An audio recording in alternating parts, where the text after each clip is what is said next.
Good afternoon, everyone. I'm Pam Davidson, the president of the NAACP Branch 3016B of Galesburg, Illinois, and we welcome you to the City of Galesburg Candidate Forum. We do this because we want you to be educated before you vote on a candidate. And voting is something that means a lot to the NAACP because we fought for the rights for African Americans to vote. So please listen, take notes, and thank you again for coming. And I cannot say that we want to thank Galesburg Public Library for hosting us. Have a good evening.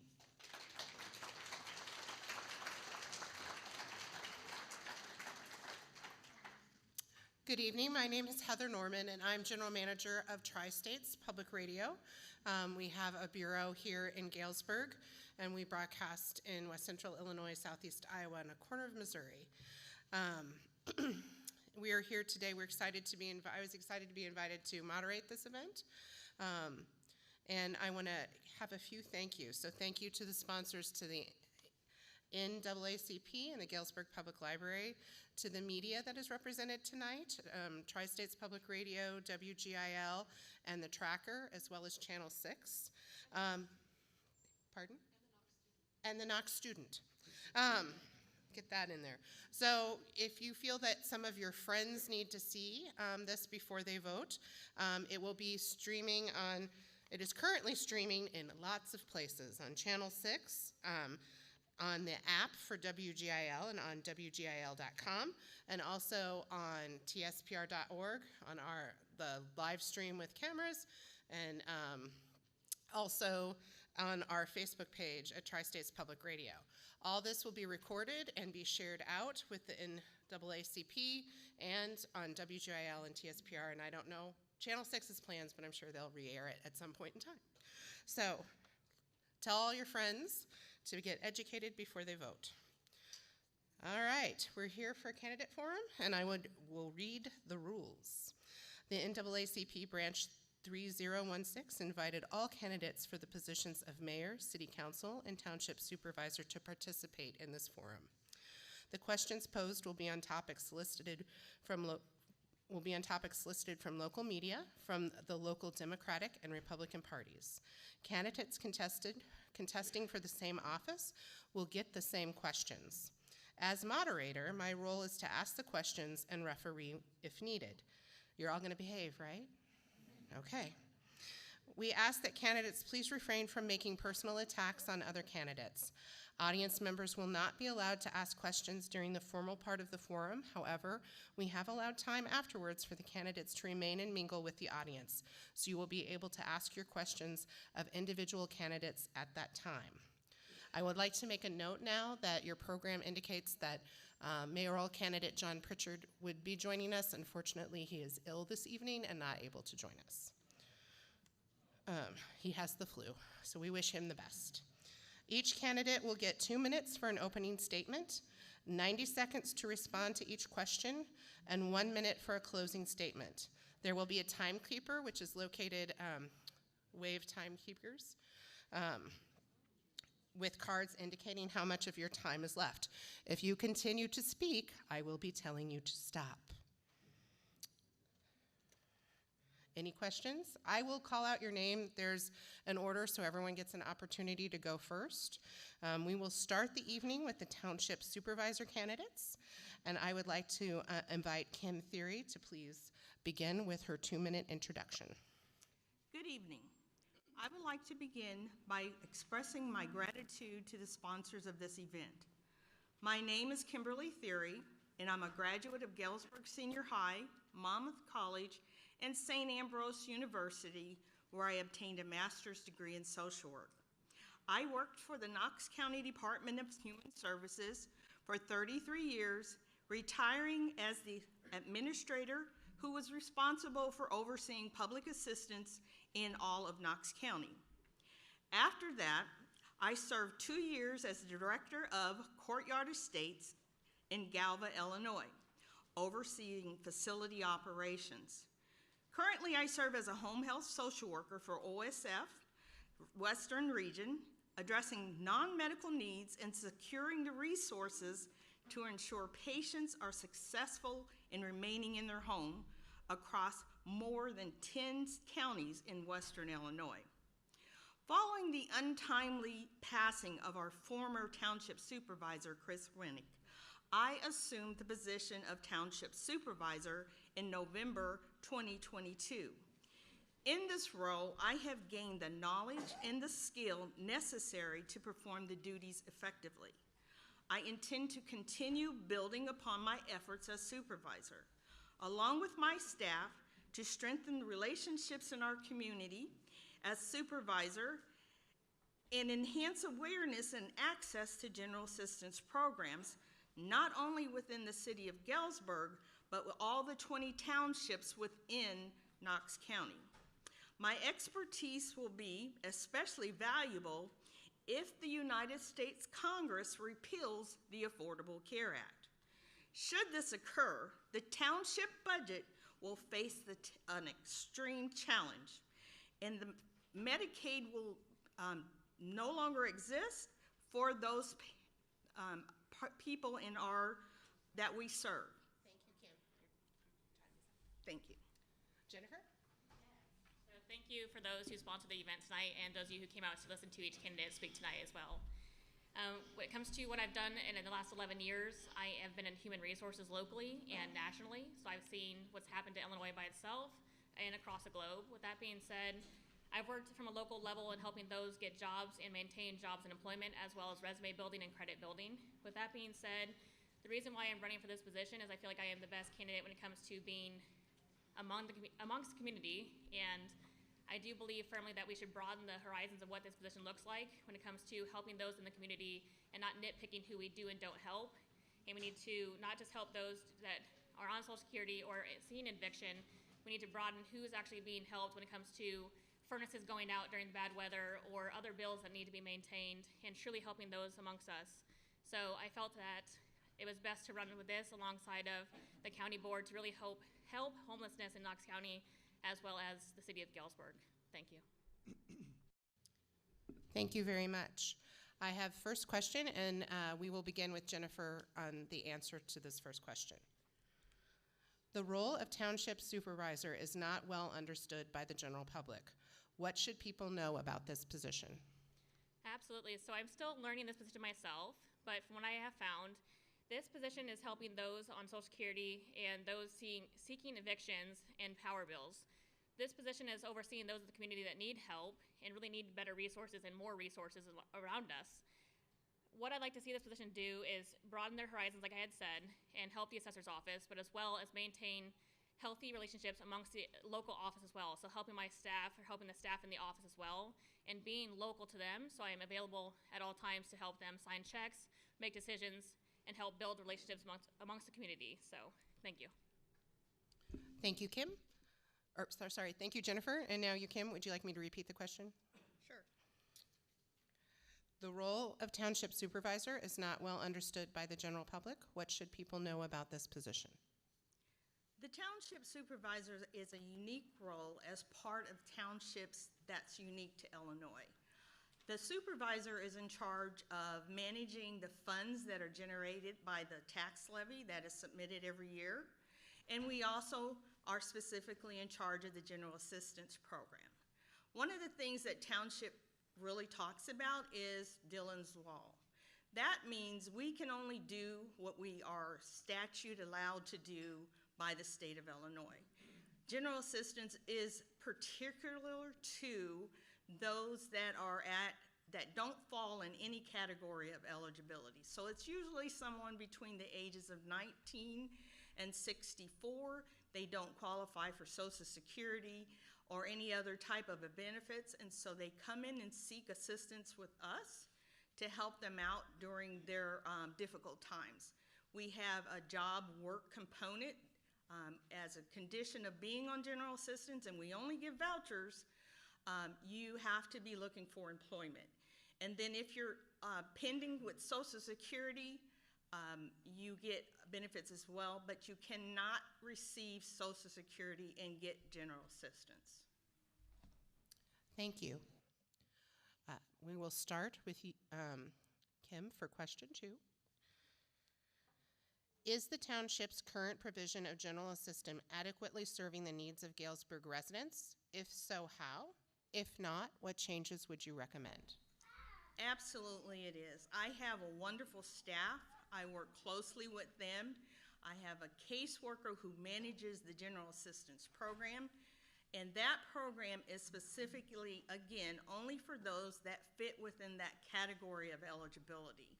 So the best thing that I can do and the best thing that we work on is making sure that we utilize all the resources and connect with all the different agencies that provide service.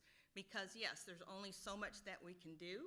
So if we can't meet that need, then it's very important for us to have good working relationships with the United Way, Salvation Army, all of those agencies, the food pantries. We have our own pantry in the back of our office where we provide personal items. We really try to really work hard to meet needs outside of what we can actually do. Thank you. Jennifer, would you like me to repeat the question? Please. Okay. Is the township's current provision of general assistance adequately serving the needs of Galesburg residents? If so, how? If not, what changes would you recommend? I do believe this position is adequately serving Galesburg. However, I do believe this position should be more amongst the community and in the community and know what the community actually needs. With that being said, teaming up with those around us, such as the Hope House, Hope Initiative, and being out in the community with everyone who's needing assistance, and helping them not only just tell them to find work, helping them get work and showing them where the work is at, working with our local staffing agencies as well on getting them employment as soon as possible. Thank you. Thank you. Question 3, and I believe this is the last question before closing remarks, so we'll begin with Jennifer. Beyond the direct provision of general assistance, are there other things that this office might be doing to reach out to people in need?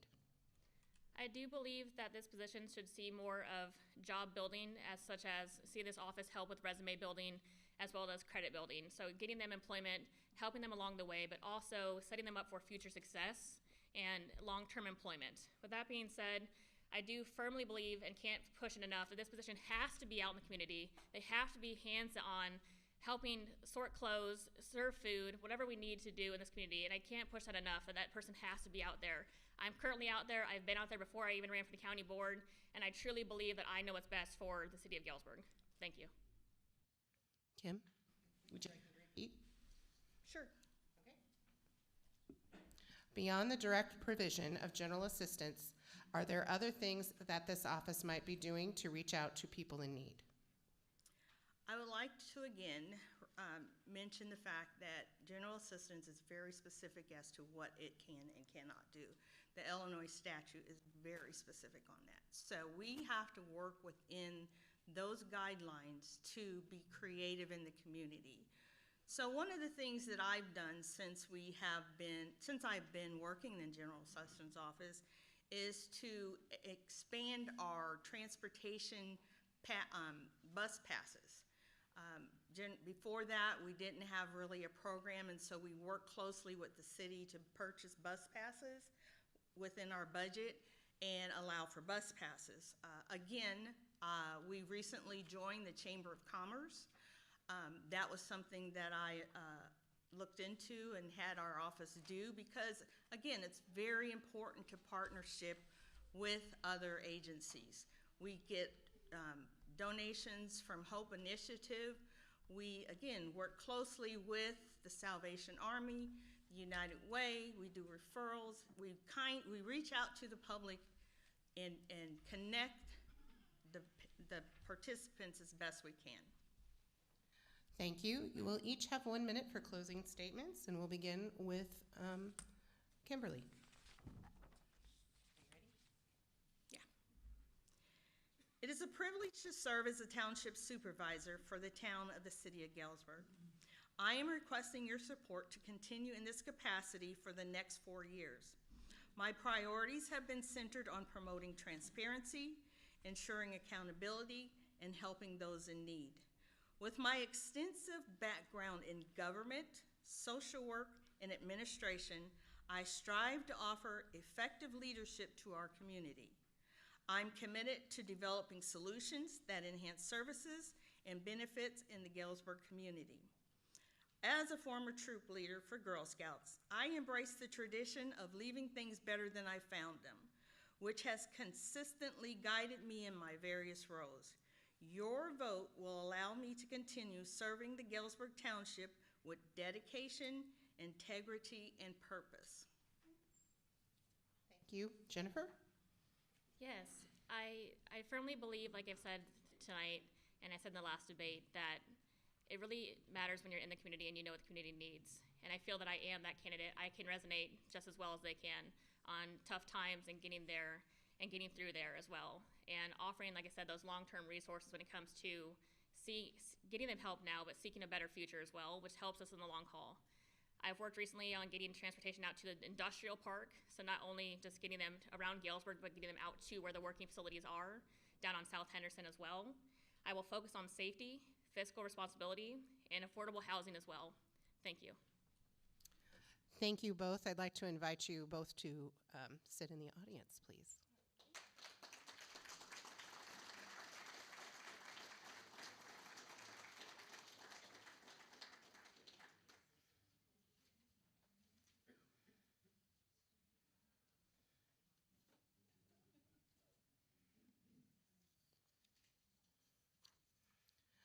We will move on to the mayoral and city council candidates, and I'm going to note that we were originally starting with the mayoral candidates at the top, so by default, Peter, you're going to be the first to answer all these questions.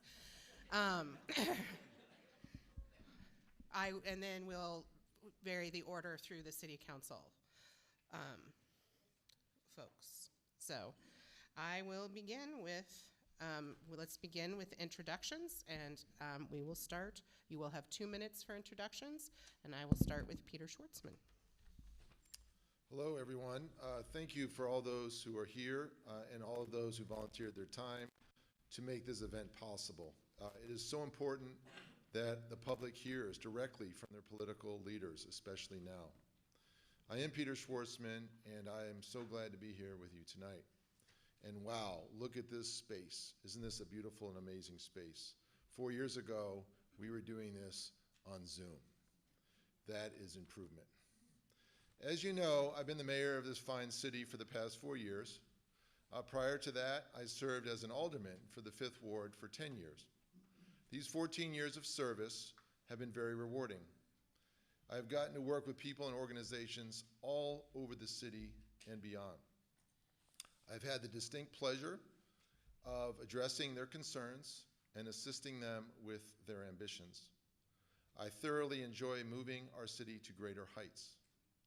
We have accomplished so much in the areas of public safety, economic development, financial stability, beautification, and quality of life.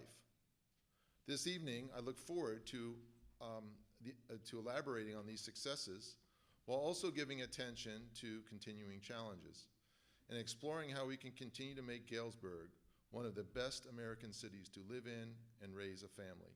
Thank you. Thank you, Peter. We will move on to Wendell.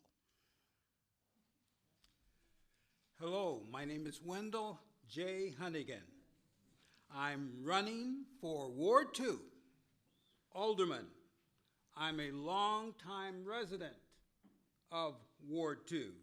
My wife of 50 years and I have lived on Mulberry Street, 1 block south of East Main Street. My ward is an area of real contrast, meaning there are homes that have been appraised for $1 million. It's called Swangataha. As well as the houses that are literally falling apart. There are 2 themes to my first-time campaign: dedication and service, and it's time to fix up or tear down. Dedication and service. I have a long history of service to the city of Galesburg. I was a longtime board member of the Galesburg Public Library, which constructed this library on Main Street. My name is on the wall of this building.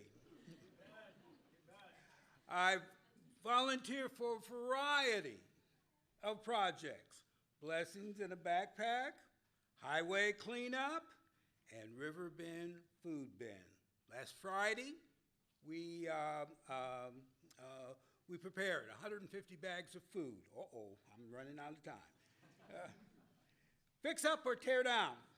Ward 2 is a highly diverse ward that needs attention.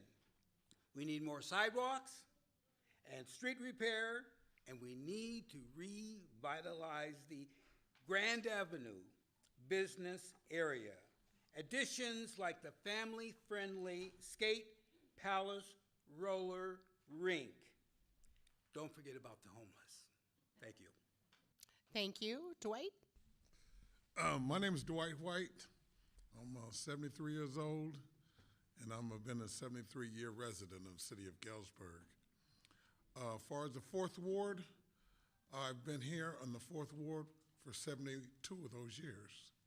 So I'm a lifelong resident of the area that I'm representing. I don't know how many people have lived in the 4th Ward, but I've always lived here. I'm retired from Western Illinois, 28 years. If somebody asks me why you're running, I just want to be of service. I want to help my community. I'm past AFSCME president, past AFSCME chief steward. So I've been in the politics, and I've been with Model Illinois Government at Carl Sandburg. I was the only student to ever win Outstanding Senator Award for Carl Sandburg representing Galesburg. I'm a Vietnam veteran, disabled, 5 years, 11 months, and 21 days. Somebody asked me, what are you gonna do about the 4th Ward? We lost our school. We lost our stores. We have nothing in the 4th Ward. That's why I started running. I wanted to see improvements of that. We fought for almost 20 years to keep Cook School open. And as the loudest people that died away, they finally got it closed. But we fought for it. So that's what I'm about. I'm a father. I've had 2 children, 2 daughters, high school age. There are just so many things that I'd like to see done. And I'm hoping that I get another 4 years to continue doing what I'm doing. And I thank you for your time. Thank you. Corinne? Corinne? Okay, my name's Corinne Anderson, and I came to Galesburg about 50 years ago and lived in Ward 4 the whole time. Started out on Pleasant Street, right by Steele School, and eventually moved to Knox College, where we lived for a while, and then decided to stay close to the campus and still live just half a block away from Knox, so which I consider the center of Ward 4. Most people don't know what ward they're in, and I find out when I go tell them I would like them to consider me for Ward 4. Am I in Ward 4? But I think I need to describe the dimensions, the boundaries of Ward 4. The ward extends along Main Street, south side of Main Street, from Seminary out to the airport, about four miles. I think that the ward is the largest ward in the city. And it's a very diverse ward. You can imagine covering all of that area.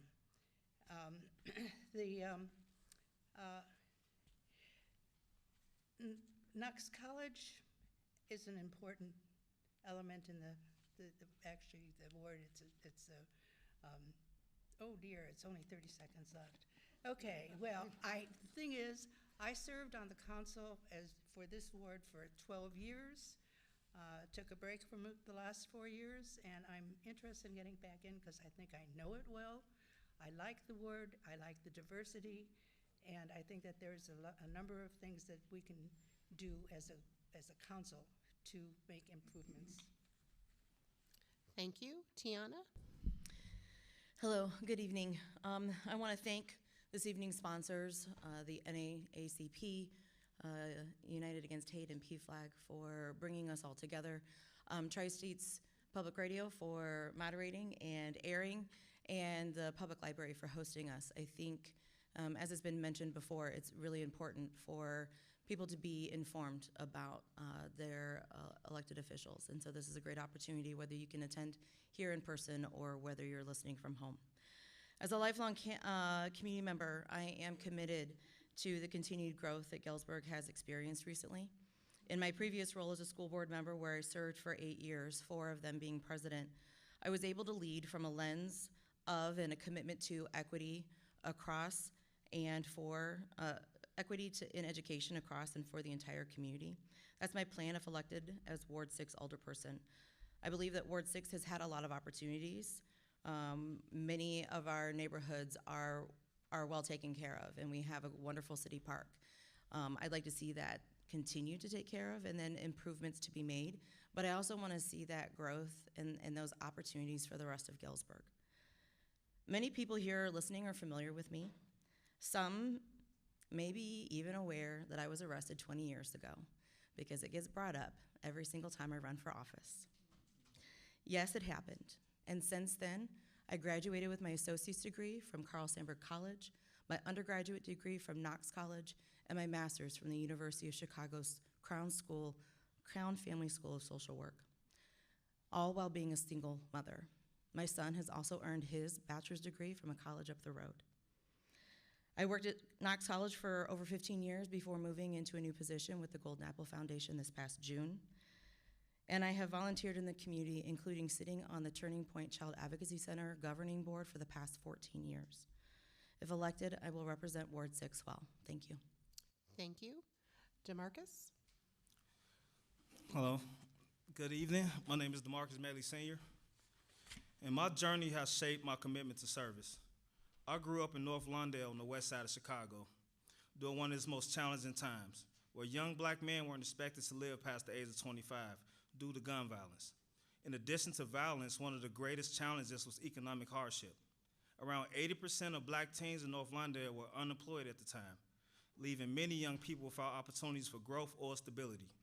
I've lost friends to incarceration and gun violence, and I know firsthand how a lack of opportunity can lead to devastating outcomes. In 2002, my mother moved our family to Galesburg in search for a better life, an opportunity for safety, stability, and a future. I understand firsthand the struggles families face, based in urban communities and small towns like Galesburg. That experience has given me a deep appreciation for the importance of strong communities, economic opportunity, and government that truly serves its people. As an urban farmer, I've worked to expand access to fresh food and inspire young people, especially people of color, to pursue careers in agriculture.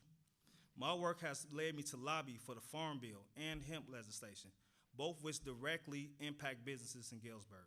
Beyond that, I have been dedicated to serving our community in meaningful ways. I helped build an urban farm program for the youth at Peoria Southside Mission, working to introduce innovative hydroponic systems. Alongside my 3 brothers, I've donated $10,000 to Galesburg Youth Athletic Club in 2017 to start an after-school program. In 2023, I worked on the Community Center Task Force, and I believe investing in our neighborhood strengthens our entire city.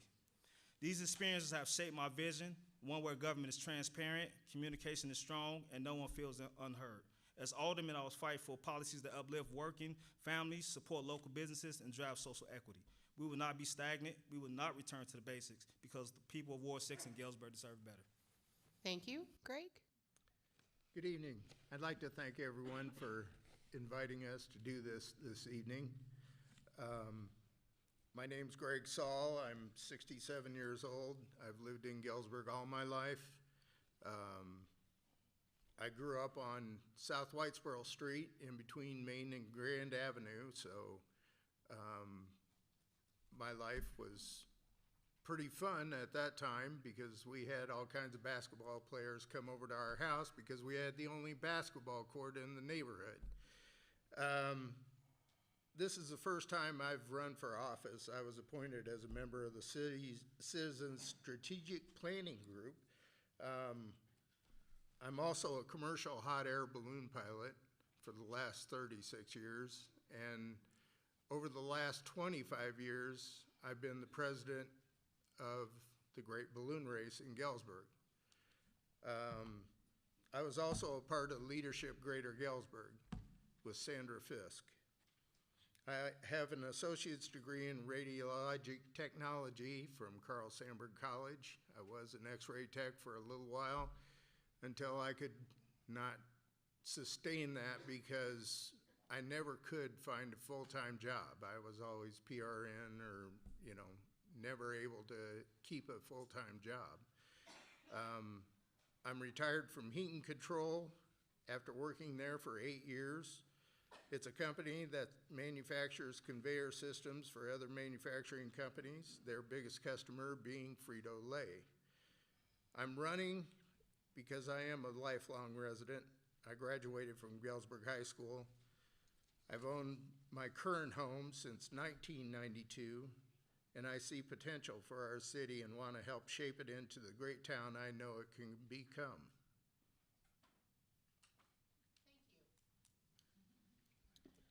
We'll now move into questions. So I'm going to ask, I will not reread the question unless you ask me to, because these are very long. You do have the questions in front of you. Just let me know if you would like me to reread it. So here's question 1, and Peter, we will start with you. In the recent housing studies commissioned by the city, it was noted that a sizable proportion of the housing stock is old, and in terms of supply and demand, there appear to be shortages of attractive housing at virtually every price point. Nevertheless, controversies over housing and various housing development plans have been an ongoing issue in Galesburg. How big of a problem do you think the housing situation is? What role do you think the city should take in addressing it? And what concrete proposals would you put forward as top priorities? Peter? Thank you. Yes. Well, the strategic plan that the city engaged in this past year, the KCAP also did a strategic plan. I was involved in both of those.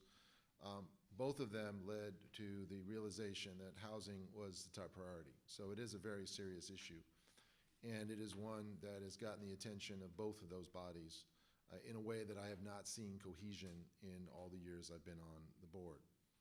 I think that is promising, very promising toward eventual investment, significant investment in housing, both new housing, both houses, single-family houses as well as apartments, as well as renovation of houses.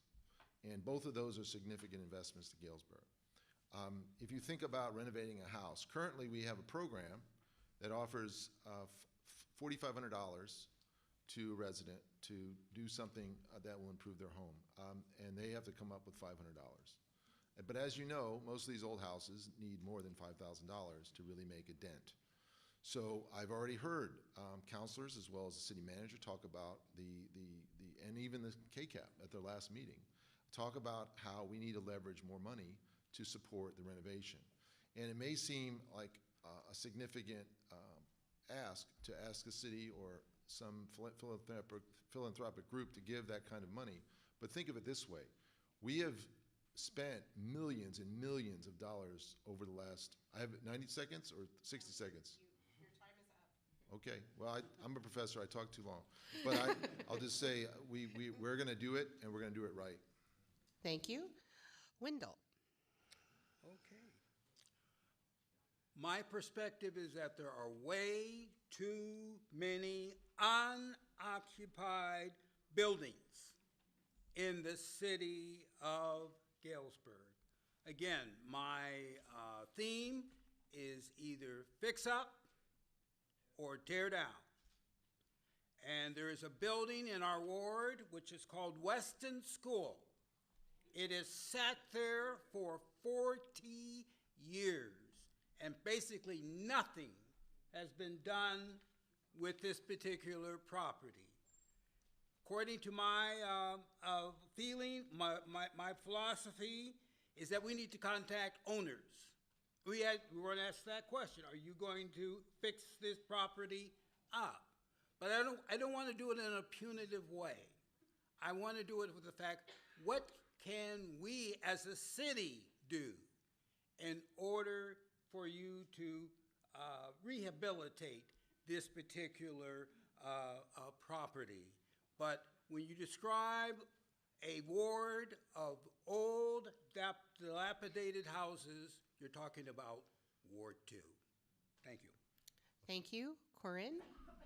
Dwight? Nope. Corinne. Yeah, we're Sorry. going, I told you the order's going to be a little funky. So Okay. Okay. it's your turn. Ward 4 has experienced a lot of demolition in recent years. There has been some significant changes in that regard. But what we have left are a lot of empty lots. And so there's an opportunity here. And I think that we need to be looking into ways to use those properties and look for a brand of housing that can be replicated so that it's relatively affordable, buying the bits and pieces in large numbers so that we can do several houses at a time. I don't know if that's a real opportunity or not, but it's one of the things I would think about in terms of replacing those houses. There's also a number of housing areas, like mobile home areas that need attention, and there's 2 major mobile home areas, and that's an area where we may be able to realize some additional housing. Thank you. Now, Dwight. Okay, 20 years ago, I bought my house, just a couple blocks, stone throw from here. I renovated it with my own money. I didn't need any help. I borrowed it. But that's the situation that we need to look at. How do we help people renovate some of these old homes? My home was built in the 1890s. And so, but I renovate, and it's a great house I live in. When we talk about demolishing, does anybody understand how much it costs to demolish a house and how much return you get from it? So we're in a quandary. We're in a hard, crazy place. $500,000 sometimes to demolish a big building, and you get $200 back when you sell the property. So does that make sense to us? So we've got to figure out how we can be able to renovate houses and give people that have low income the ability to be homeowners, because there's no greater pride than to be a homeowner. I don't care who you are, what status you're on. If you can be a homeowner, you take pride in your area, in your house, and yourself. But we got to have affordable housing. Part of affordable housing is, how do you pay for the house? Jobs. We don't have the factories that we had anymore. In my block, in my area, there are houses that are just being torn down, and there's nothing there. Fourth Ward is not a place where the people on the north side or people want to come and build a house because it's considered a bad area. So we're in a situation whereas there's a lot of things that need to be done and be looked at in order to be taken and put people in homes. Thank you. Greg. Yes. This is a problem in the city of Galesburg, but I think when they brought up Weston School, I went to school there from 1st grade through 6th grade. You need to repurpose buildings like that. I know of a gentleman down in Macomb who bought a grade school off of the city or whoever had it before him and turned it into a child care home building where they could have kids come and stay when their parents were at work. We do need to try and get people to refurbish their homes or redo their homes. Heck, I'm doing that now, and I've owned my house since 1992. So it's nothing new to people to be able to go and redo their houses. They need to do that just to keep it fresh. Some people don't have the ambition to do that or the knowledge to do it. We need to get them help to try and get them to be able to do that. Thank you. DeMarcus? Yes, I believe addressing the housing shortage requires a multifaceted approach. Like first and foremost, the city has an important role to play in creating incentives for new construction and renovating existing properties. to make them more livable and attractive. I believe we need to work closely with local developers, both large and small, to identify underutilized properties and vacant lots, where we can create the housing options that reflect the diverse needs of our residents. This could include mixed income developments that emphasize affordability while maintaining quality standards. In addition to incentivizing new builds, it's also essential to address zoning and land use restrictions that might be inhibiting development in key areas. We need to make it easier for developers to convert existing structures into new opportunities for rentals or home ownership. This could include more flexible zoning for areas that are prime for apartment buildings or multi-family homes. And finally, the city should spearhead efforts to provide support to first-time home buyers and work with financial institutions to increase access to affordable mortgages. This will help middle-class families, seniors, and young professionals who may be struggling to find housing they can afford, and it will keep our economy vibrant and growing. Thank you. Tiana?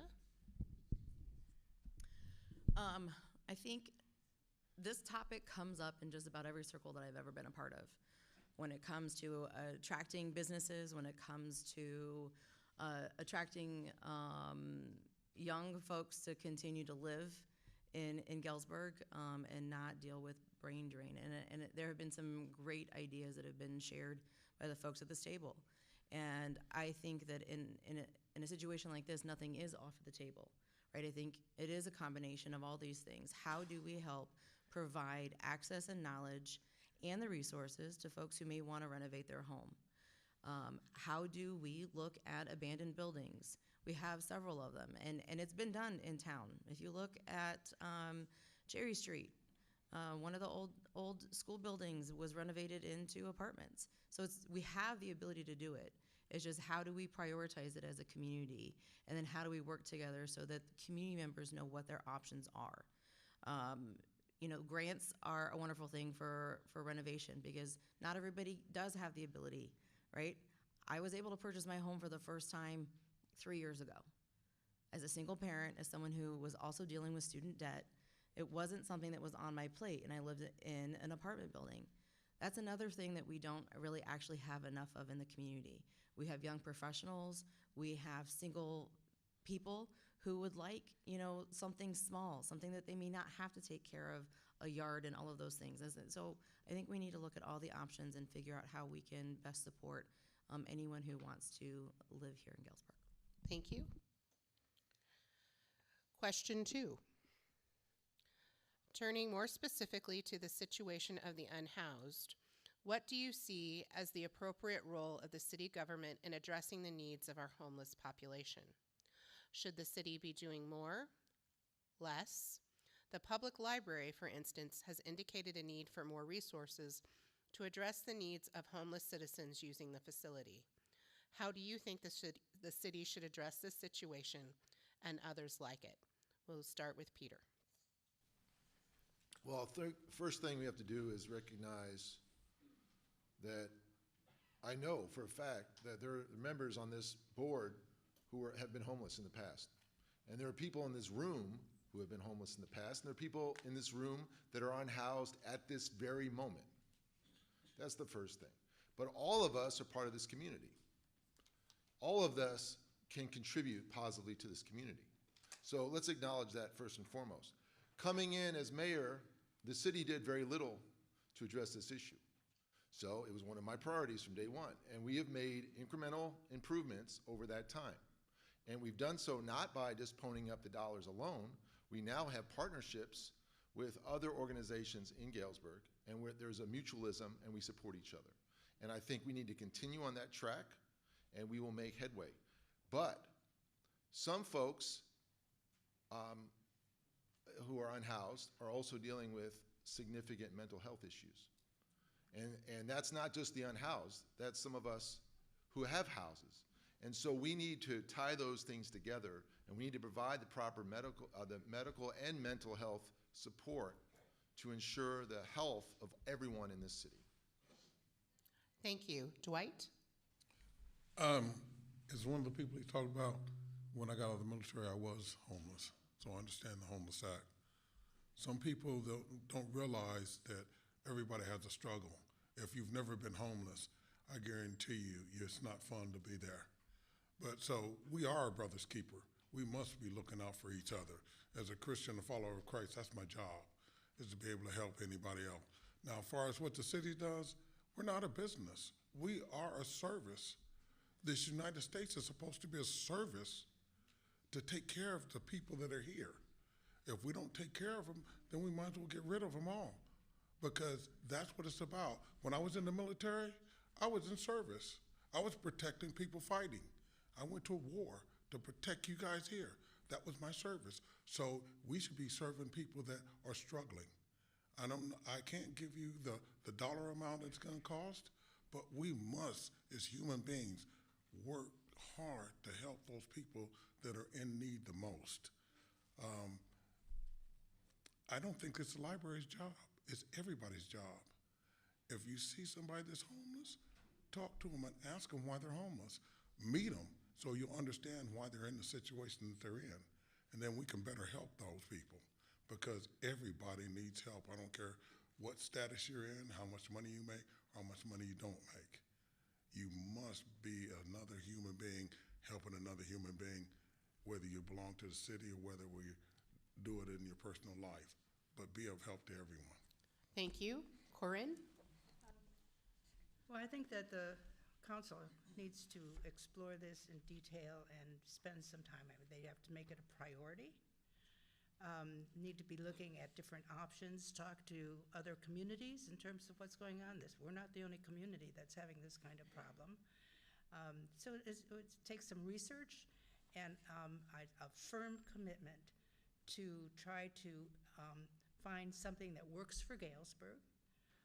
There's not any one plan that's going to work for every place, but I think if we look at what's out there and what other communities have done, we can come up with a solution, and then we need to figure out how we can afford to move forward with it.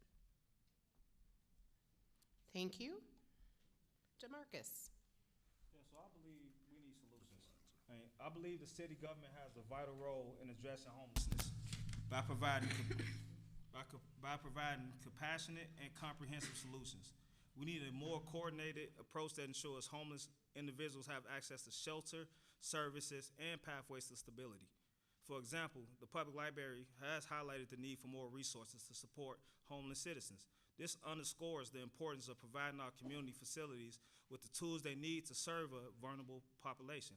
So my proposal will include things like enhanced service coordination, resource expansion for public facilities like the library to provide on-site services like case management and outreach, long-term housing solutions through more affordable housing options and transitional support programs, and also data-driven solutions to better understand and address the root cause of homelessness. Thank you. Thank you. Greg? Well, first off, I want to start by saying this is not just a Galesburg problem. I mean, there's homelessness all over the world. People have got to start working together to try and find a solution for this problem. It's gotten out of hand, and I'm not sure exactly how to fix the problem, but we could try and work with other communities to see if they could take some of the homeless people or have more resources come available for the homeless. Like the library needs more resources so they could take care of the homeless. Other than that, I don't know exactly how to solve this problem, because sometimes these people don't want help. So if they don't want help, how are you going to help them? I don't understand how to do that. So Thank you, Tiana. In social work, we have a philosophy, meet the client where they're at. So in addressing unhoused and challenges that the unhoused face, I think this is multi-pronged, right? As a city, we have to understand the problem, and I think we're beginning to understand what the problem is, how prevalent it is, and what some of the concerns are, what some of the challenges are: affordable housing, work, employment, training for employment. But we also, to the other end, have to understand, what are the concerns or what are the challenges our unhoused are facing? Is it mental health? Is it substance abuse? Is it an inability to afford housing? What it is? And then we bring those services together. I think some of that work Mayor Schwartzman has already started, but understanding what our resources are, and so that we can create and work a coordinated effort so that resources aren't being used by maybe a few, but we're able to make sure that our resources can be spread among the many. But we can't do that unless we understand the true veracity of the problem. And so it's that multi-pronged approach. What are the unhoused concerns, challenges? What is it that they need, so that we can figure out if we have the resources in town to fit their need? And then, as we discover we may not, how do we bring those resources into the town? Thank you. Wendell? Thank you. One of the advantages that Galesburg has is that we are a community of affordable housing. To rent an apartment here in Galesburg it's wonderful in terms of price. Our problem is that we have a shortage of housing because there is so much dilapidated housing and unoccupied buildings that are not being used. My wife and I this afternoon took a tour of the Galesburg Rescue Mission. On any given night at the rescue mission, there are 40 men and 20 women using that facility, plus there are 3 children. I asked the director, I said, how bad is the homeless problem in Galesburg? And he said it is serious to almost catastrophic. That's how bad the homeless problem is here in Galesburg. But I believe if with a little imagination, we can take, again, either tear down or fix up. And I think if we fix up some of these buildings like Weston School, that's going to be a place where people would like to stay. Thank you. Thank you. Question 3. The current mayor and every current city councilor are on record as being in favor of establishing a community center. And the council has taken steps to provide a revenue stream specifically intended to support a center.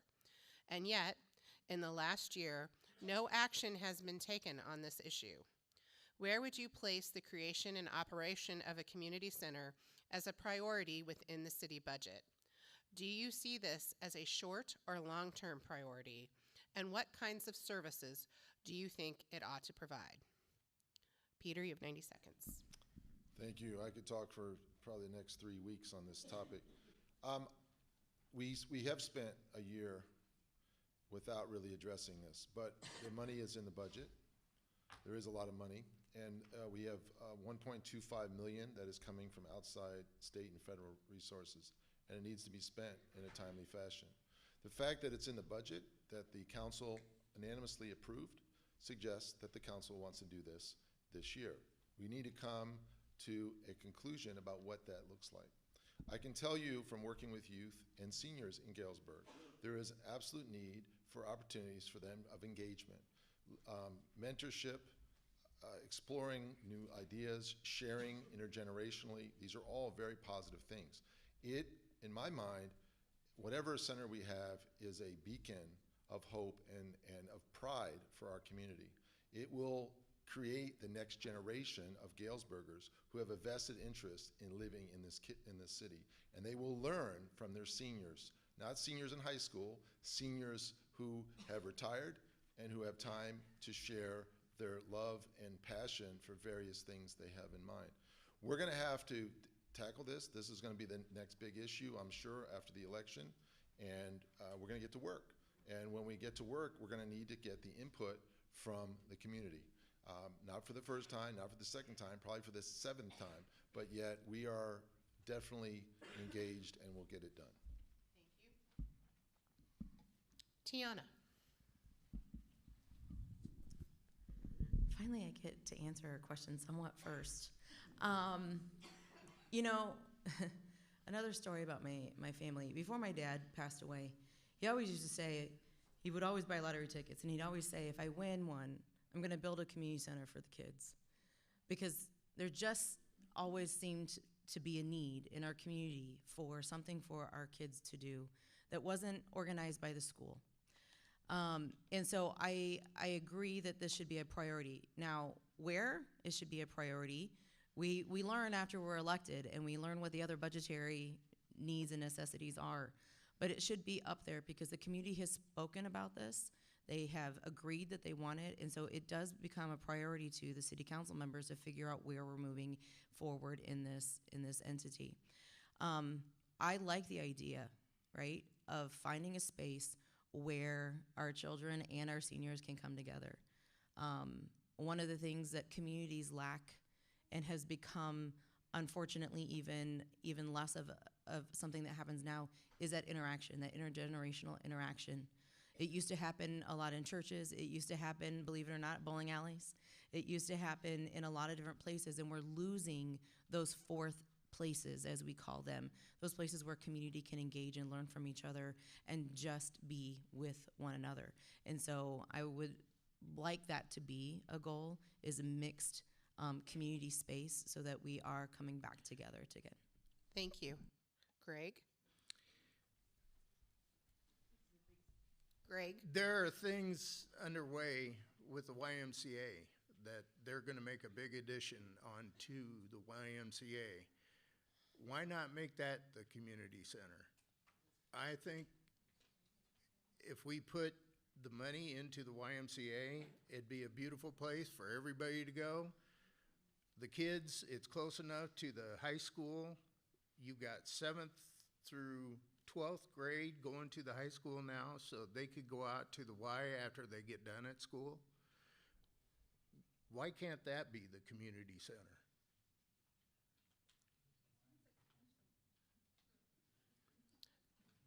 Greg, are you? I'm done. Okay, thank you. DeMarcus? Probably going to catch a lot of slack for this, but I agree with you, Saul. I worked on a community center task force, and some of these folks are here tonight, and we worked very hard on that proposal. And I did catch a lot of slack for what I supported, but here's what you have to understand. I wasn't thinking about myself or really anyone else on that task force. I was thinking about the kids that we could save. I spoke about growing up in North Lawndale, where the majority of black men didn't make it to 25. And I want you to understand I am here today because of a community center, because of an after-school program that shielded me from the gang life in Chicago, right? And I'm very passionate about that, so that'll be one of my top priorities. And what I envision is a community center partnership with the YMCA, and this is why. The YMCA has the track record, right, of being a successful business. We know where the dollars are going. We know where the kids are. I go to the Y 4 or 5 times a week, and the kids are there. That's a community center. Adam Sampson is a great leader. He extended an olive branch to me across that table when I came in harsh, and we worked together as neighbors. And I understand that cost is an issue for a lot of folks. Who's going to pay for this? But I believe in this great city of Galesburg, we can build a community center that's self-sustaining. With all the great minds here and the great businessmen here, we can build something that sustains itself. And if you ask me, I believe we can build hydroponic gardens or farms to help provide food for the entire area and will sustain this community center and build one of the best centers that you've ever seen. Thank you. Thank you. Wendell? I am a first-time campaigner, runner for a city office. And while I believe in community centers, I do not understand why this has become such a controversial issue in this community. And my feeling is that the city council needs to get together, come to a consensus as to basically what they want to do. Now, if I had to build a community center, if Wendell had the decision to make the community center, I love this library. I really do. It's centralized, it's new, it is beautiful, And I think it would attract young people to this particular area. It doesn't have to be attached to the library, but I love kids and books that are in close proximity to one another. So basically, it is not a priority for me, the community center. If, again, the consensus, it comes that we will build a community center, fine, but it's not why I'm running for office. Thank you. Thank you. Corinne? This is a tough one because there's so many different components of having a community center and what it means to various groups. I just think that the city council needs to make it a priority to sit down, look at the options, look at other communities, devote the time and the research, and then work with the city to find what sort of facilities would be required and how much money it's going to cost. I mean, those are the issues that we would have to deal with if we were going to move forward with a community center. I know that we're looking at it, but I think we have to make it a priority. We have to put the time and energy and research into it and see what we can do to make it work. Thank you. Dwight? This is, I'm with Wendell. This is one of the most contentious situations in Galesburg. There are people that ran for office to keep us from getting a community center at a certain area. There was 5 areas that were considered, and the city council, the members of the city council shot them all down because that's what their constituents said they wanted. They didn't want a community center unless it was at the Y. I didn't agree with that, but my voice is only one. I have Y membership. My children have Y membership. We've had it for 5, 6, 7, 8 years. We don't ever use it, but we have Y membership because we can afford it. There's kids that can't afford it. There's kids that can't make it across town to go to the YMCA. So it should be someplace that's central. That's my opinion. But it's up to the citizens because if you don't want it, your council members are not going to do it. So you must make the decision where it's going to be at and what it's going to be because you are who we represent. Your council members represent you, and you tell them what you want, how they want it, and get it done. I do believe we need a youth center, a place where you can mentor young men and young women, teach them little hand skills. That's why I thought Churchill was some great place. It had a shop class, it had cooking classes, it had gym, it had an auditorium. I thought that was a great place to have a community center, old and young, to be able to come together and learn from each other. Thank you. Thank you. Question 4. The city administrator has recently proposed changes to the public transportation system, including a centralized depot, smaller vehicles, and the provision of services into the surrounding county. Do you see implementing these changes as a priority for the city in terms of its staffing and budget? Peter, we'll begin with you. Yes, public transportation is a critical asset in any community, particularly one with 20% of the population lives in poverty. And Galesburg has amazing assets, both in terms of recreation, but also in terms of vital needs like healthcare and food and medicine. We have to allow or provide as many opportunities to bring the people in the county and maybe even neighboring counties to Galesburg. That would be good for our tax revenues, and it would be good for the health of our entire Western Illinois. So why don't we do it? We're on the path to do it. We did a transportation study, one of the first in decades, and we now have a map. And we're not just implementing the map, we're gonna have to do it incrementally. Much of the money, as you may know, for public transportation comes from the state. And so in many ways, we're relying upon the state. But they are mandating that greater outreach and greater connectivity as improving Galesburg. This amazing library is accessible to anybody who walks in the door. But if you can't get to Galesburg, then you can't use it. So I would hope that we increase public transportation in many different forms. And we do it with the recognition it's the right thing to do, and it's the betterment of everyone in our region. Thank you. Greg? Well, I'm not sure about the centralized depot because they've got a nice building out on Monmouth Boulevard already for the buses.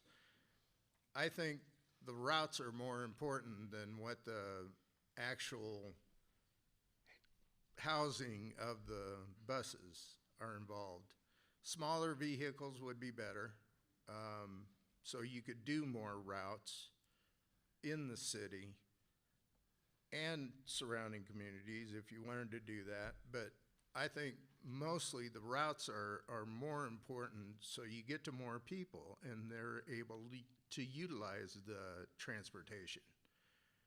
That's the most important thing to me, anyway. Thank you. Wendell? I taught at Carl Sandburg College for many, many years, and I often ask students what was their biggest impediment to completing their education. And the one thing I heard over and over again, it's impossible to get out to the college. And at the very beginning, there were no buses whatsoever going to Carl Sandburg College. Over the years, it's obviously gotten better. But I very much believe in public transportation. I believe it should be from 6 o'clock in the morning to maybe 10 o'clock at night, and it should be 7 days a week. But transportation is essential to having an effective community. Thank you. Thank you. Dwight? About 8 years ago, I went to the city council and I challenged them. I asked them to go to the corner of Henderson and Monmouth Boulevard, get on a bus, go to Aldi's, get 2 gallons of milk and come back and see how much time you spend. It's crazy. But that's one of the things I've been working very, very hard at since I live in the 4th Ward. I don't have to worry about it, but the people that live in my ward do. I've got several cars. I don't have a problem. How many of you guys here have rode the bus? Raise your hand, please, real quick. That shows you know what it is. To go all the way to the north side of town, if you live on the south side of town, and get groceries, go to Hy-Vee, go to Walmart. You spend hours doing that. And it's just a task. It's a task. So, if you know the red route is the route that goes through my 4th Ward, and it goes out to the Swings mobile home, and that is the only route that doesn't go to the mall. None of that red route does not go to the hospital. That is just a struggle to get places that are necessary, food and hospitals. You have to transfer a bus. If you live in the 4th Ward, you have to transfer a bus to go to Cottage Hospital. You have to almost transfer a bus to get to Graham. Luckily, we have a new place on the south side of town for Graham now. But it's something that needs to be addressed. Please, ride a bus and see. Thank you, Dwight. Corinne? Well, my husband can attest to the fact that I have provided a lot of transportation to get people to work. At 5 o'clock in the morning, most of the factories on the south side of town have to be there at 5. And often when I'm driving somebody to their workplace, we're passing up people who are walking. And there's no question in my mind that we need to look at opportunities for increasing transportation options. One of the things I would think might be useful is having smaller vehicles that have routes with people who need to get various places. So I don't know what else to say other than that it is an area that we need to seriously consider as a council and as a city. Thank you. Tiana? I think one of the important things about the conversation is the discussion of the routes and the operation of hours. When you have for, various reasons, most of the resources that have moved in our town north of Main Street. And so you have an entire part of the community, if they do not have access to a car, then they are reliant on that public transportation. And when you work and you have children, then you also have to plan very carefully for when that trip on the bus to Walmart or to somewhere else may happen, and then plan that for the entire day. Another population that often gets left out of that is our Knox College students, who are also reliant on public transportation if they want to go and if they want to have access to Aldi's, to Walmart, to any of those retail places, because many of them don't bring cars either. And during the week, it's difficult when you have classes all day and then you're engaged with things on campus. And so they're often going on a weekend, and we have limited hours with public transportation on the weekend that may not always fit with their schedules either. So I just think we need to be more cognizant of who our public transportation is serving and what best ways we can do that efficiently for the community. Thank you. DeMarcus? Yes, I believe these proposed changes to our public transportation system are promising. A centralized depot and smaller vehicles can improve efficiency, while expanding services to surrounding counties may boost regional connectivity and support economic growth. However, these changes should be implemented carefully, with adequate staffing and a sustainable budget in place to avoid overburdening our existing resources. So in short, I support thoughtful modernization and careful planning and community input. But also, I believe we should be using social equity as a tool in the way we govern. We live in Ward 6, and we do pretty well for ourselves. At least, most people have at least one car, maybe two, right? Well, we should be focused instead of treating every area equally, we should treat every area equitably. That means providing the resources where they're needed the most. So I don't need a bus route from my house in Ward 6, but those on the south side might. Those who are struggling might. And we need those. We know the resources are finite.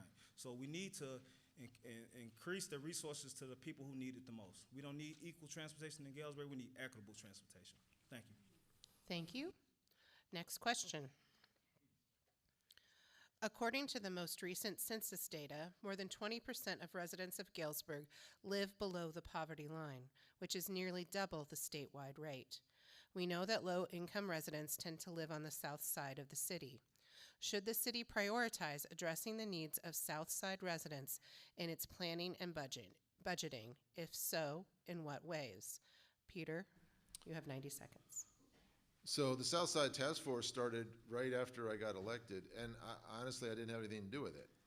It started without me, but it had some legs, and it got in the community. I walked with folks who walked around Lancaster Park, and we talked to the residents there, and what do you know? We applied for a grant, and we got a huge grant from the state, and we have a beautiful park there that hadn't been renovated in 60 years. That's the kind of proaction that we need.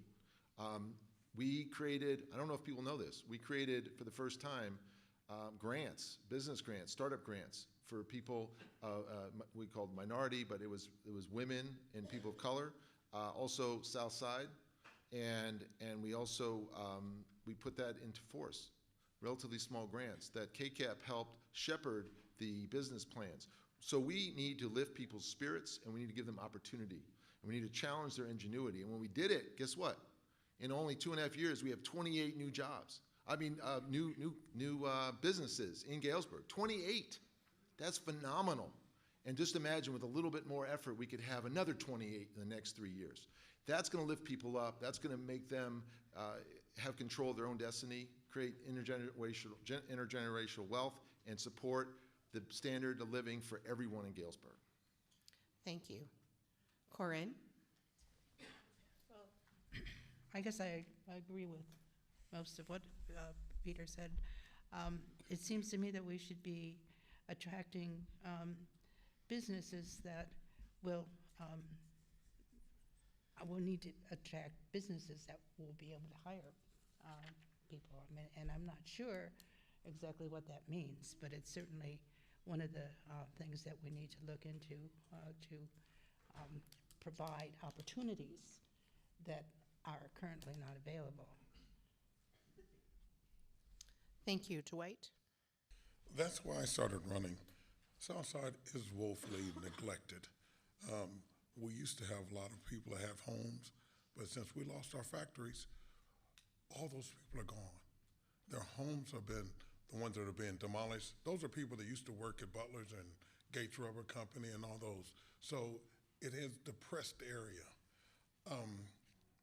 Yeah, it needs to be prioritized. We had done stuff.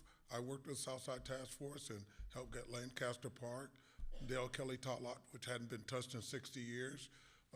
Gayla Pacheco, we're working on a project for Cook School. They closed Cook School, so that took away our community. And so we don't have jobs, we don't have good housing over there, and the people are low in spirit. And so we talked about a community center. That's where it's needed at. We've got a community center on the north side of town. Everybody can go to that one. But give those people something. Give the people on the south side of Galesburg an opportunity to have something that they can go to and belong to. When I was a kid, my community center was called the Carver Center, and it was packed all the time. And it's just that we need to put it in our budget and figure out how to make Galesburg grow on the south side as well as it grows on the north side of Galesburg, because it is Galesburg. Thank you. DeMarcus? So I believe the city must prioritize addressing the needs of Southside residents, especially given the high poverty rate and the concentration of low-income families in that area. We can no longer rely on a broad one-size-fits-all solution when it comes to addressing poverty.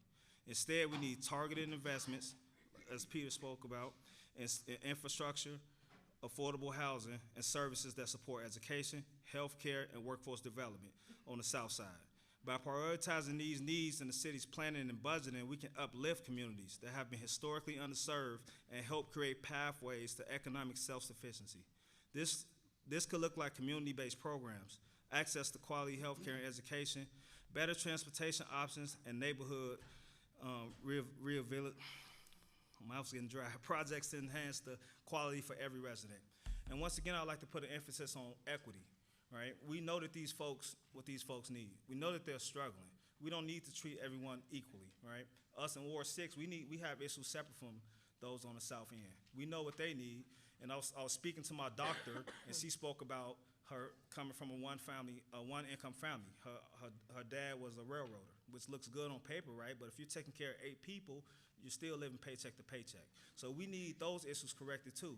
And that's what equity is about. We help those based on their current needs and not one size fit all. Thank you. Thank you. Greg? I agree with you, DeMarcus. Except for on one point. There are things going on in the south side.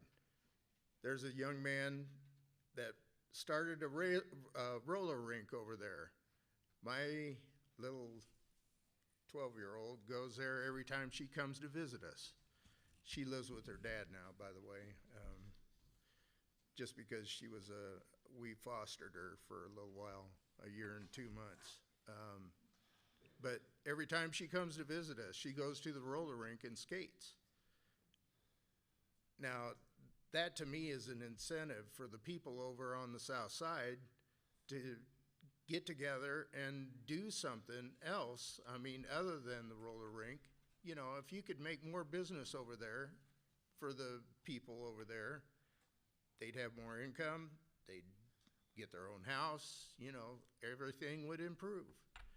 I don't know what kind of business you would start, but people have imagination.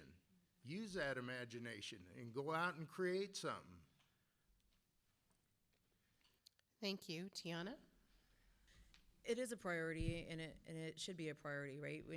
When you sit on city council, it's not just, we do represent our wards, and it is important, but we're only as good as, right, the entire community. And this is a lot of ways, you have to approach it in many ways, right? So affordable housing, incentives for businesses, incentives to create, the minority grants is a great thing, but I think, I don't know, I would like to see a plotting of how many of those businesses and how close they are to Main Street, right? And not in the center of the south side of town.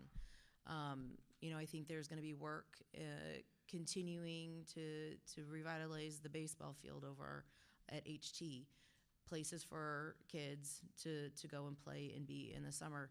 But transportation is also part of that, right?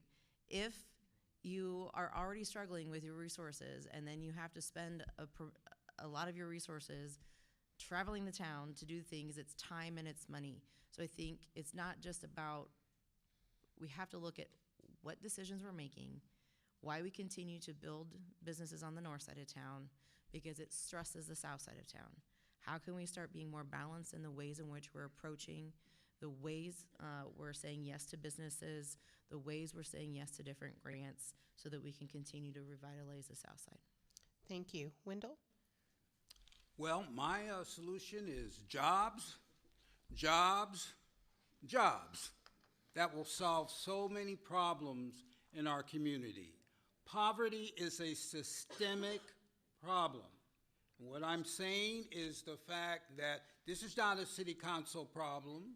This is not a county problem. This is not a District 205. I was a member of 205. Those entities, those institutions need to come together and talk about this issue of the fact that we do not have, our community is not getting richer, it is getting poorer, and if we would work together with and try to combine our resources, I think things would begin to change. But Galesburg needs to grow. Thank you. We are on our last question, so here we go. Is the city adequately addressing the needs of our seniors, who make up 30% of the city's current population? How would you describe their most pressing needs? Are there specific programs, rebates, incentives that the city should be providing that target these needs? We will start with you, Peter. Seniors are very important. We obviously, our demographics of this city, we have an aging population, and we need to meet their needs. We need to serve them. And we need to do this in ways that is responsible. We have a handy van program that can expand also in the county to provide people access to services they need. We also need to be very careful. Post-COVID, a lot of folks have become isolated. They become lonely, and loneliness leads to bad health outcomes, and also leads to division within a community. So I think we need to really think about how we're going to expand opportunities for seniors so they can be engaged, they can become part of the civic pride that we have in Galesburg. They have so much history, many of them, many of the people on this board have so much history to provide us about past Galesburg and many of the wonderful things that Galesburg had. So I would encourage that. But I would also add, we have to think of our military. We have a lot of ex-military or even current military living in Galesburg. And I don't think their names come up. I don't think their service comes up. And I think we need to address them. Many of them are searching for housing. Many of them are struggling with mental health issues, and we need to address it. And we can do it maybe as a package deal. Let's provide these services for people who need it in our community, be they seniors or military veterans. Thank you. DeMarcus? Yes, I believe the city needs to do more to support our seniors. Our seniors make up 30% of Galesburg population, and the most pressing needs include affordable housing, accessible health care, and adequate transportation options. Many seniors also struggle with rising costs of living and require additional support for home maintenance and property taxes. And to address these challenges, I recommend the following concrete proposals. Affordable housing for seniors, establish more senior-specific housing, options that are both affordable and accessible, with amenities like elevators and wider doorways for mobility. Expanded healthcare programs, partner with local clinics to offer discounted services, including preventative care, and ensure seniors have access to health screenings and medication. Transportation assistance, increase the number of senior-friendly transportation services, ensuring that there are options to help seniors get to medical appointments, stores, and even social activities. property tax rebates and incentives, offer incentives such as property tax rebates to help lower-income seniors stay in their homes and avoid the threat of displacement due to rising costs. Thank you. Thank you. Tiana? I think, a lot of ideas have been mentioned, and I would say housing and transportation are probably top concerns. The rising cost of living, right, in general, when you're on a fixed income, and you have to make decisions between groceries, prescription, or possibly, a rent or housing payment. So we have to find ways to be creative to offer cost-saving incentives where we can, whether, we look at the community center for responding to isolation. We look at affordable housing. Sometimes seniors, I don't want to put my mom on the spot, but you know what? She doesn't like doing lawn work. So could we have more apartment-style living where the grounds are taken care of and, our seniors can relax in their homes and they don't have to worry about all the maintenance, right? And what kind of options we might have in town for folks who are ready to just relax and enjoy retirement. But again, yes, healthcare costs. How do we offer opportunities for, I don't know, I just blanked. Sorry. It's been a long day. There we go. Thank you. Greg? Well, I've pretty much lived this affordability part because my mother-in-law wants to move to Galesburg from Keysburg. We couldn't find any housing for her to live in just because there wasn't any place open. You have to get on a waiting list to try and get into these housing developments. She pretty much lives paycheck to paycheck. She doesn't make much on Social Security. She's 81 years old. It's kind of late in life for her to go out and get a different job. So she lives down in Keysburg. All our doctors are up here in Galesburg or over in Peoria that we have to take her to. She drives to our house, stays at our house, then goes to the doctor the next day. That's no way to live. She's living out of a suitcase. But that's the only way she can afford to do anything. Because the housing down in Keysburg, she's lived there for 25 years, and that's what she knows to do. And it's terrible, because we'd love to have her live in Galesburg, but there's no place to live. So housing is a big priority, I think, for the elderly. Thank you. Wendell? Well, being a senior myself, let me talk about this subject. The issues that face seniors are very much out of our control on a local level. And I'm talking about Social Security, Medicare, Medicaid, medicine. Those are very much controlled by the federal government. I heard just a few days ago that in some places of this country, insulin was last week was $10. Now it's gone to $80. I don't know what we can do on the local level to solve that problem. Again, my emphasis is on children. A lot more children live in poverty than seniors do. Over half of our children in 205 receive a subsidized or free lunch. The hunger problem in Galesburg, I have to stop, okay. Oh, okay.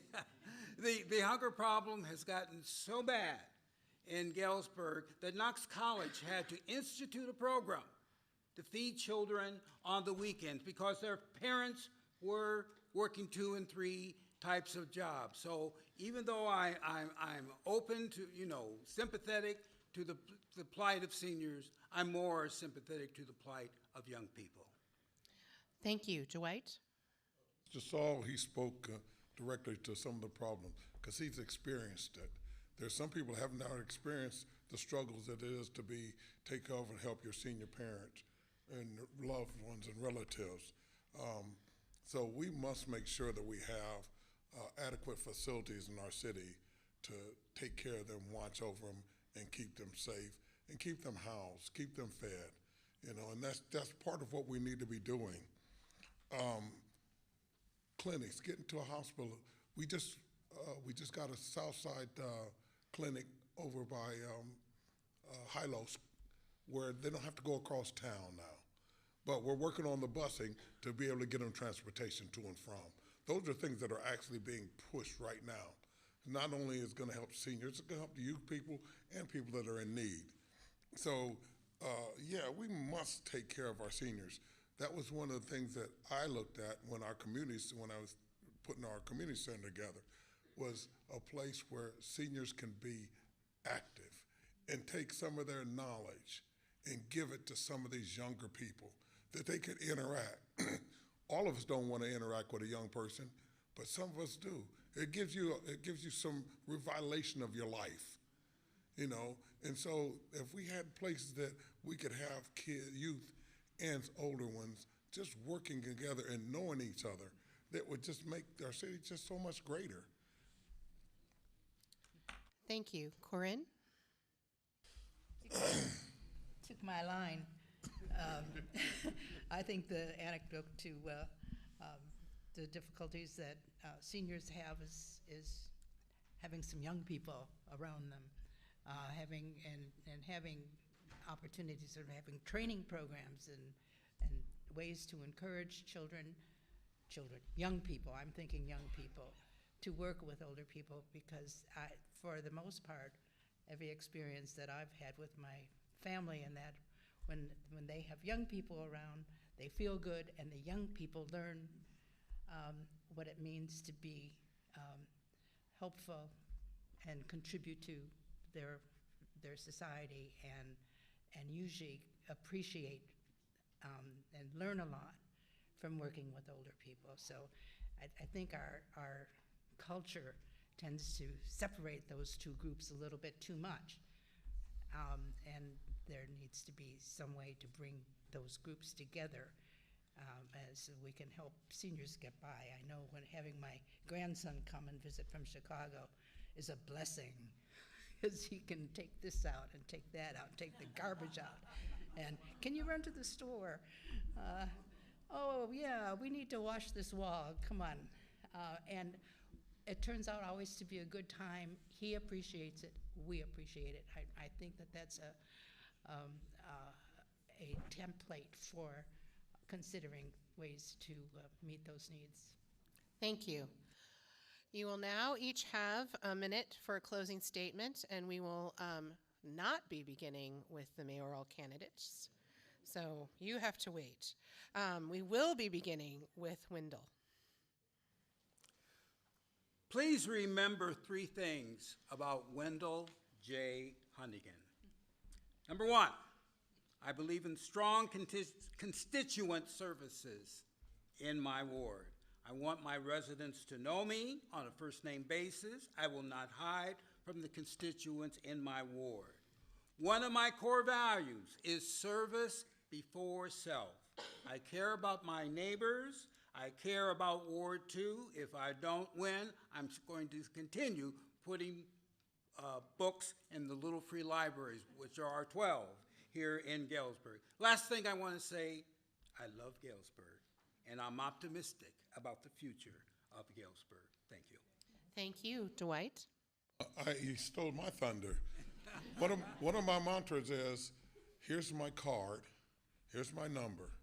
Only thing I request you to do is send me a text or call me so I can get your information. If you call me at 3 o'clock in the morning and your number is in my phone, I will answer it. There's a gentleman in the back that's giving me a thumbs up. He tells you I'm telling the truth. That's what I'm about. It's about service. Everything I do for this city is about service. Everything I do for this ward is about service. And when we said South Side, when I talk about South Side, I'm talking about South Side 4th Ward. There's no school, there's no grocery store, there's nothing in there but liquor stores. We need attention to the South Side 4th Ward. There's no businesses there. And that place needs to be looked at and needs to be helped, and that's my job, to be able to be helpful in that and to do everything I can. If I'm elected again, I'll continue to do what I've been doing. Thank you. Corinne? Ditto.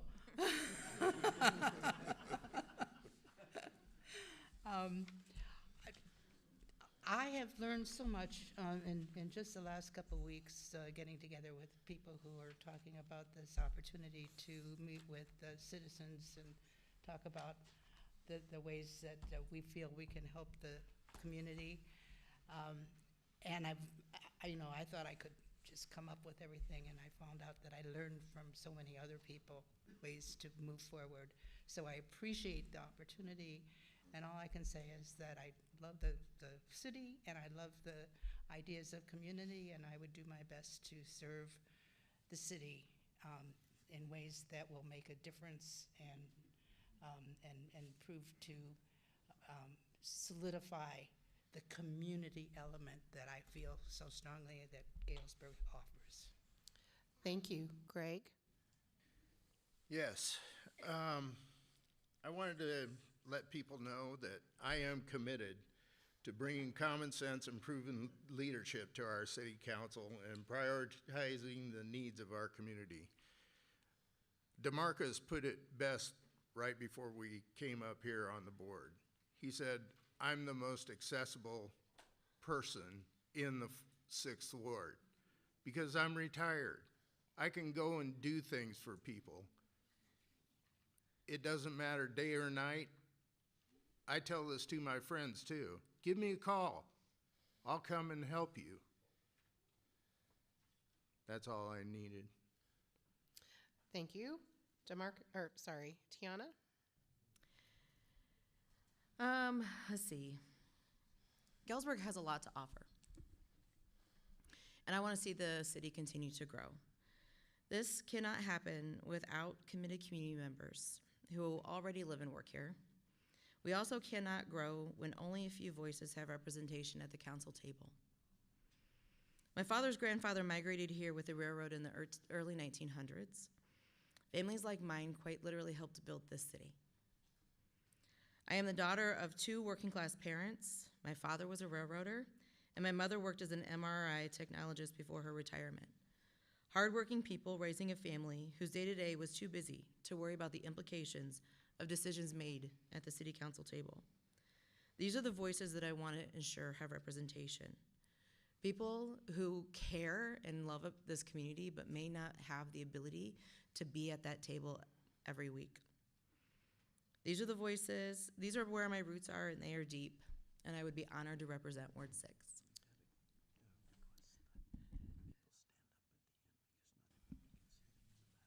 Okay. Sorry about that. Thank you. DeMarcus? Before you start my time, is it possible for me to stand up? My mother's here, and I would like for her to see me in my Yes. suit.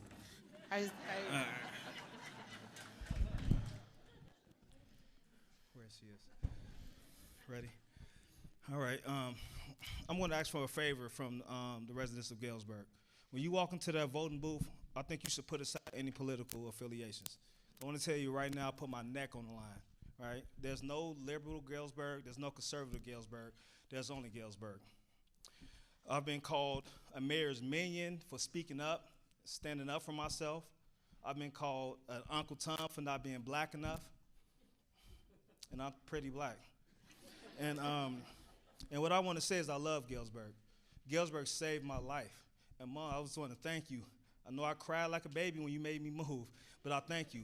And I want you to understand that I have opportunities that my friends didn't get to because we left Chicago, all right? I'm a business owner. I have a great career, a beautiful house, a beautiful family, a beautiful wife, a little dog, a fenced-in yard, and I'm living my American dream. So you have to ask yourself, why aren't you? Vote for the person who you believe want to work for you, who's going to be passionate about what they believe in, and who's going to believe in itself enough to get the job done. And I want to thank everyone at this panel. And if you want to know more about me as a person, you can follow my page, DeMarcus Medley for Alderman, Ward 6, where I can get into more depth. Thank you. Thank you. Peter? You can all stand up at the end. There's been a request that you do so, so everyone can see who you are. But Peter, you can. Before I read my written statement, I mean, I look at the room. I've tried to make eye contact with everybody here, and I can tell you it's very humbling to do that. Was not raised here. My job brought me here. I've been here 27 years, and I love being here.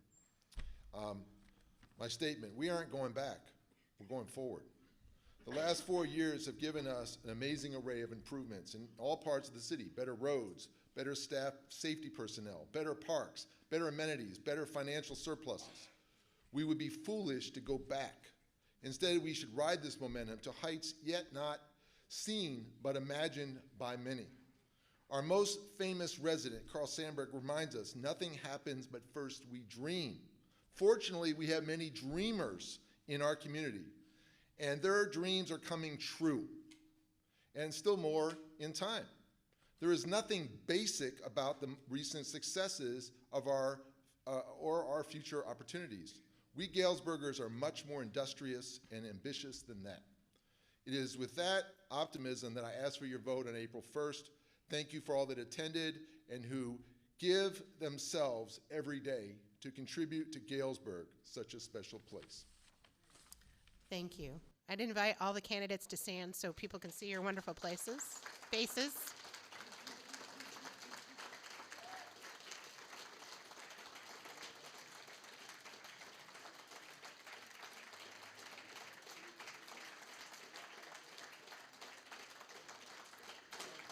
Just a few closing remarks. Thank you to the candidates for their participation this evening and also for running for office.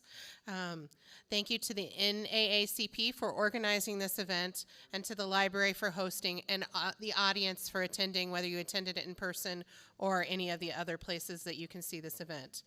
I would like to remind you that there is a second forum to be held at the same time, 5:30 p.m. in the library on Tuesday, March 4th, for candidates running for District 205 School Board.